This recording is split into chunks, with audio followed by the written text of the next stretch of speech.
அஸ்ஸலாம் அலைக்கும் வரஹ்மத்துல்லாஹி வபரகாத்துஹு.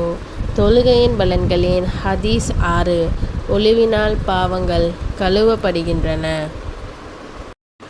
ஹஜ்ரத் அபு முஸ்லிம் ரலியல்லாஹு அன்ஹு கூறுவதாவது, நான் அபு உமாமா ரலியல்லாஹு அன்ஹு அவர்களிடம் சென்றபோது அவர்கள் மஸ்ஜிதில் இருந்தார்கள். நான் அவரிடம், அபு உமாமா அவர்களே, ஒருவர் நல்ல முறையில் ஒழு செய்கிறார். தனது கைகளையும் முகத்தையும் கழுவி தலையையும் காதுகளையும் மஸ்ஹூ செய்தார்.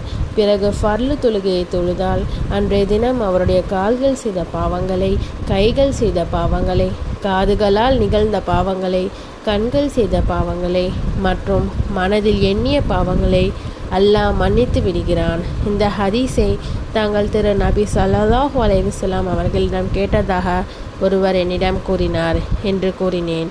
அதற்கு அபு உமாமா ரலியல்லாஹு அன்ஹு, அல்லாவின் மீது ஆணையாக நான் பல தடவைகள் அருமை நபி ஸல்லல்லாஹு அலைஹி வஸல்லம் அவர்களிடம் கேட்டுள்ளேன் என்று கூறினார்கள். அஸ்ஸலாமு அலைக்கும் வரஹ்மத்துல்லாஹி வபரகாத்துஹு.